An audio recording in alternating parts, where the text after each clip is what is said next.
maashina daabboo qopheeffattee meeshaalee daabboo irratti tolfamu qopheeffattee magaalaa sana keessatti mana daabboo yoo banatte inni yoo xiqqaate guyyaa tokko keessatti qarshii 3,000 hamma qarshii 4,000 hojjetaa jira jecha. Isa kana hojii tokko yoo jalqabnu kan nama bizineesii tokko keessatti yoo hirmaannu maallaqa gaarii akka irraa argannu bu'aa gaarii irraa akka argannu akka bizineesiin keenya feelnu harka hin taane akkasumas immoo maallaqa muraasaan akkamitti hojii jalqabuu dandeenya. Maallaqa muraasaan jalqabnee ilaa hanga namni maallaqa guddaadhaan jalqabee bu'aa argatu caala maallaqa xiqqaadhaan jalqabnee akkamitti argachuu dandeenya. Hojiiwwan maallaqa malee yookaan ammoo maallaqa muraasaan jalqabuu dandeenya maal fa'aa kan jedhu waliin ilaalla.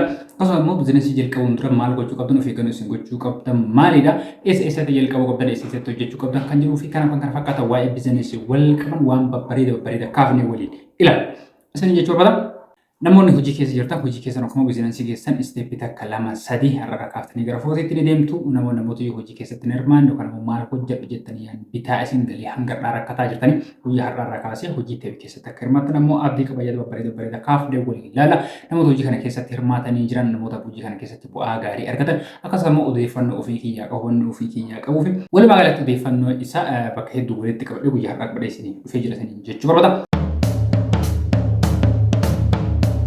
Manni kee bu'uura jireenya keetiiti. Bu'uurri kee immoo cimaa fi hawwataa ta'uu qaba. Midhaaginni manarraa jalqaba. Manni bareedu jireenyi bareedee galmaan nama geetti. Isin hojii jireenya keessanii irratti qofa xiyyeeffadhaati. Waa'ee midhaagina mana keessanii immoo duratti dhiisaa kan isiniin jedhu. Mana oomishaa fi gurgurtaa boraatii fi maggarajaa nafiisaati.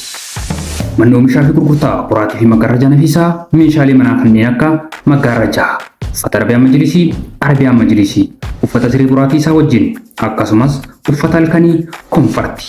Hagicha mana keessanii midhaagsuuf kan tolu uffata firaashii fi kan tiraasii, sufraa nyaataa fi kan bunaa wajjin.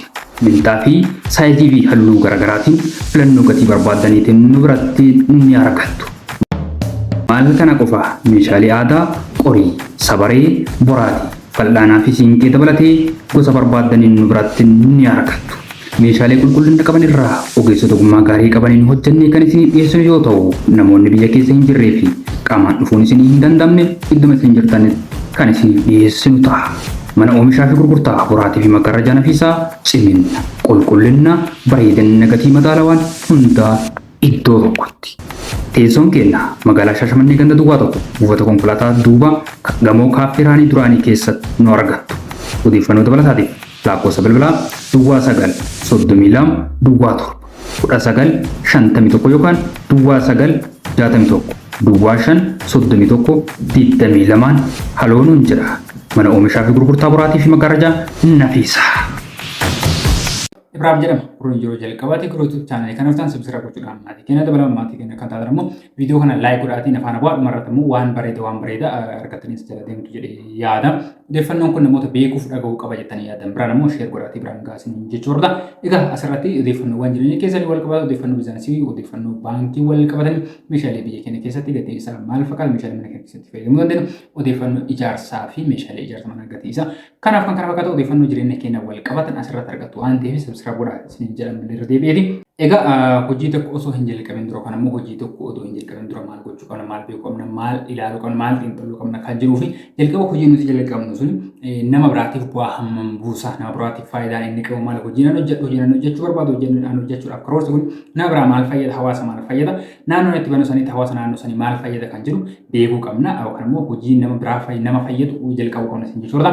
Egaa asirra bizineesii keessatti namni tokko hojiin tokko nama biraatiif bu'aa hin buusa yoo ta'e siif ammoo maamila harkisa siif maamilli dhufe jechuun ati hojii sana keessatti yookaan bizineesii sana keessatti bu'aa qabeessa jechuudha. Kanaaf hojii nusan bu'aa hammamirraa argadha birrii hammamiin jalqaba akkamitti hojjedha kana odoo hin xiinxallin dura hojiin kun nama biraa maal fayyada nama biraa hammam fayyada kan jiruu fi rakkoo nama biraa furuudhaaf yaaluudha. Dhawaata rakkoo nama biraa furuun dhawaata rakkoo hawaasaa furuun bu'aan keenya isa keessatti argama isin jechuudha. Kanaaf hojii tokko odoo hin jalqabin dura isin gochuu qabdan hojiin sun nama biraa hammam fayyada isa jedhu beekuudha. Fakkeenyaaf magaalaawwan gara baadiyyaa magaalaawwan xixiqqoo keessatti mana daabboo argachuun rakkisaadha. Namoonni naannoo sanii immoo daabboo barbaada hoteelaa fi suuqii fi maalii fi mana nyaataa waan garaagaraatu yoo barbaadan magaalaa biraa deemanii achi fidatu. Atammoo rakkoo kana furuu fi maashina daabboo qopheeffattee meeshaalee daabboo irratti tolfamu qopheeffattee magaalaa sana keessatti mana daabboo yoo banatte namni jumlaadhaan sirraa bitatu chirchaaroo tokko tokkoon sirraa bitatu hoteelaaf namni barbaadu waanuma hundaaf namni daabboo barbaadu dhufee sirraa bitata. Gaafa kana isaan bakka biraa deemanii bitachuu irra ifin gatii illee yoo dabalte waan sila daabboo sila bakka biraatti birrii kudhanii bitan 11 gaafa gootee itti gurgurte sirraa bitatu maaliif iddoo biraa deemanii bitatanii tiraanspoortii baasuu dadhabbii qabaa yeroo dheeraatti fudhataa silaa bittachi deemanii dhufanii asitti ammoo hojii biraa hojjetachuu danda'u waan ta'eef siif oduu hin taane ofii isaatiif jedhanii rakkina isaanii hir'isuu jedhanii dadhabbii isaanii hir'isuu jedhanii sirraa bitatu. Kanaaf maamila argatta jechuun ammoo tuyyuu biizinasiin kan akka barbaadamutti bu'aa irraa argachuu dandeenya. Isa kana qofa fakkeenyaaf bolokkeetti fudhu.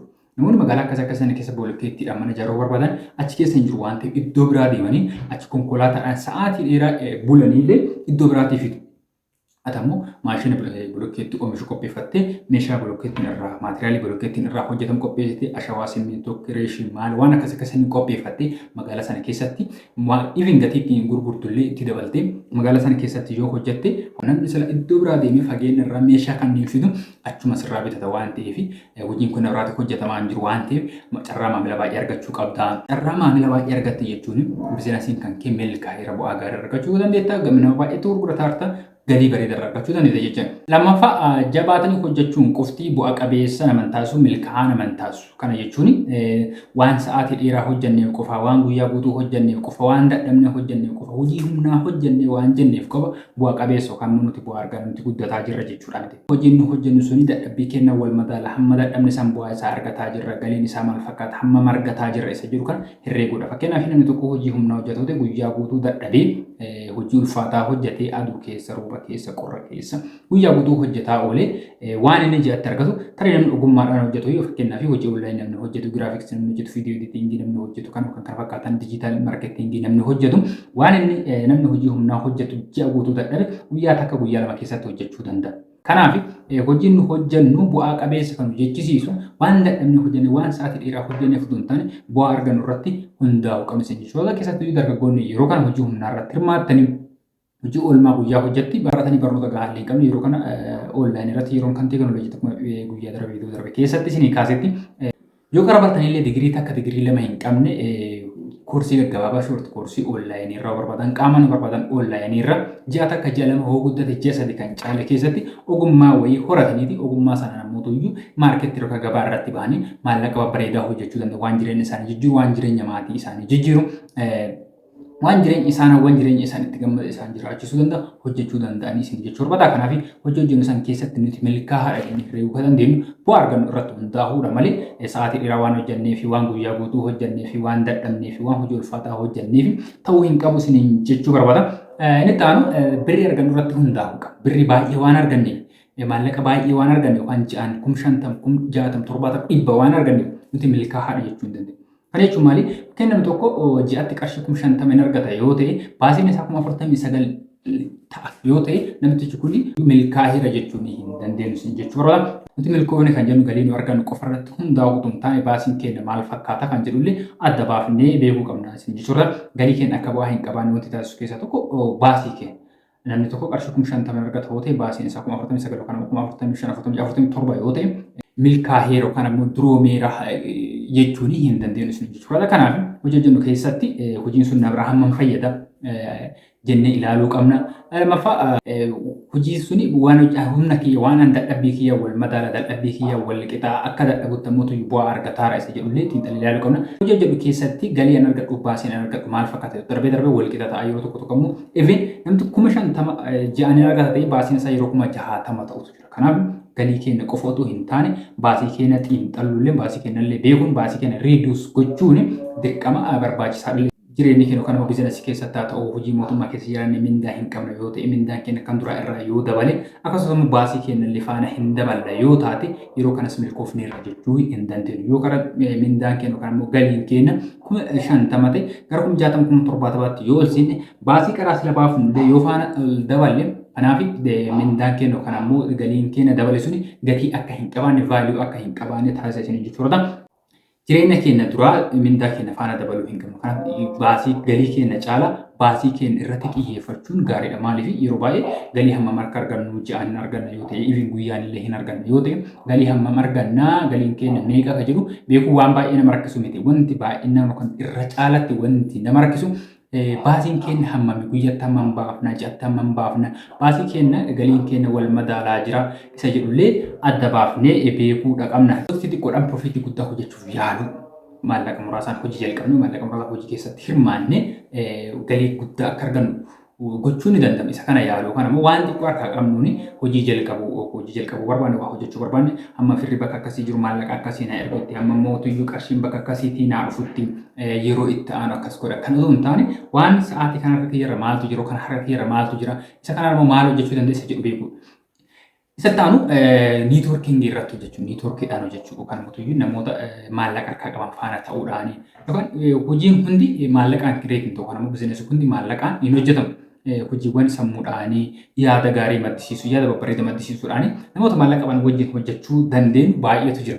Waan akka qabnu waan xiqqoodhaan hojii xiqqoo maallaqa xiqqoo irraa argachuu dandeenyu. Maaliif hojiin xiqqoon kun yeroo baay'ee namni kenna hojiin tokko bu'aa qabeessa yookaan immoo hojiin hojjechuu jaalatu hojiin kun bu'aa qaba jedhee kan beeku galii babbareeda yoo irraa arganna hojii tokkuma ta'e galii babbareeda yoo irraa arganna. Isatti amana malee hojii xixiqqaa maallaqa xixiqqaa irraa argannu kana waan bu'aa qaba akka bu'aa qabutti hin herreegu. Fakkeenyaaf yoo isin kaase namni tokko kallee yookaan immoo buuphaa hojjeta yoo ta'e kan bitee gurgura yoo ta'e buuphaa tokko naannoo baadiyyaa irraa bitee magaalatti gurguruu maaliif yeroo kana faabrikaan barbaada mana nyaataa ta'etti barbaada hoteelii gurguddaa irratti barbaada warra suuqii barbaada nama baay'eetu barbaada.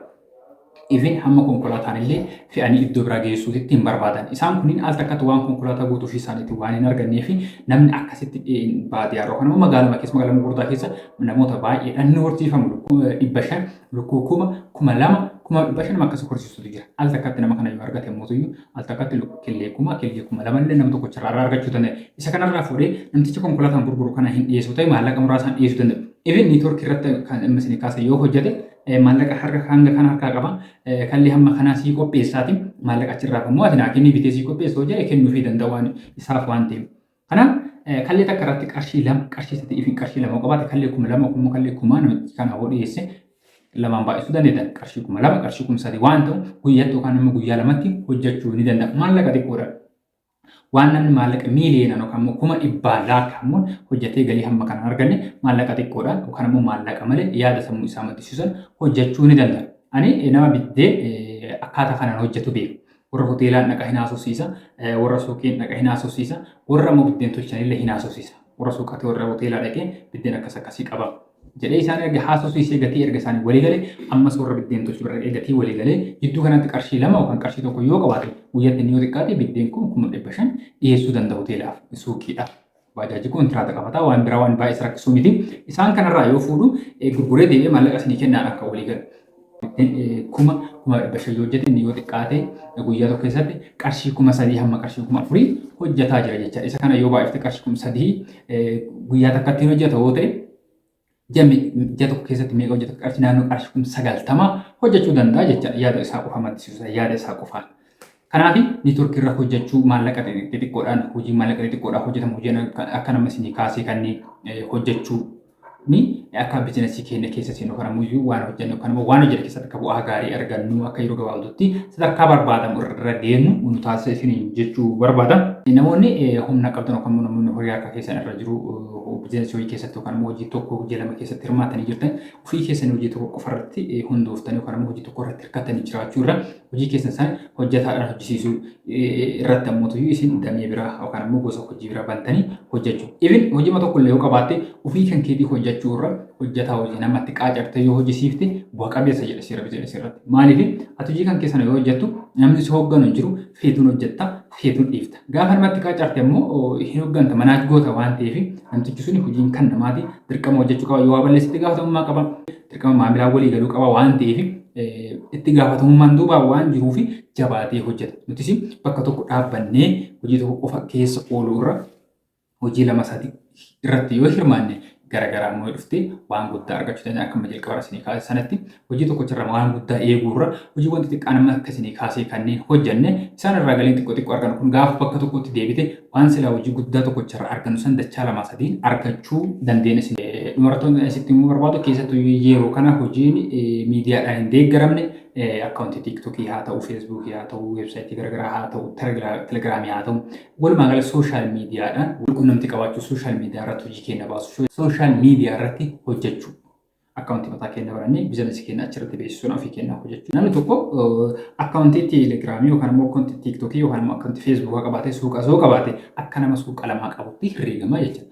Waan sila mana isaa taa'ee yookaan immoo suuqi isaa keessa taa'ee hojjetu waan suuqi isaa keessa taa'ee sila gurguru caalaa onlaayinii irratti immoo dachaasanii gurgurachuu danda'a. Keessattuu yeroo ammaa kana namni keenya akka jiruun parsantii 80 oli onlaayinii irra sooshaal miidiyaa irra jira waan ta'eef waan sila suuqi keessatti inni gurguru caalaa onlaayinii irratti gurgurachuu dandeenya waan ta'eef hojii keenyaa fi akkuma akkaawuntii baankii bannu akkaawuntii sooshaal miidiyaa illee bannee achirrattis hojjechuu qabna isin jechuu barbaada. Biizinasiin sooshaal miidiyaan deeggarame, biizinasiin barnootaan deeggarame, biizinasiin yaada bilchaataan deeggarame wanti inni milkaa'uu dhabuu fi tokko hin jiru. Akkaataa nuti hojjennu ilaalcha nuti biizinasiif qabnu dandeettii nuti hojii keessatti ittiin qabnu gargara. Kanarraa ka'ee hojii tokko namni tokko kan ittiin milkaa'u namni tokko immoo kan ittiin kasaaru ta'a malee hojiin kamiyyuu biyya kana keessatti ifin bakka kamittuyyuu hojiin bu'aa hin qabne, hojiin ittiin hin milkoofne, hojiin bakka barbaadnu ittiin hin geenye hin jiru waan ta'eef akkaataa namni isin kaase kanaan hojjechuu ni dandeessin jechuudha.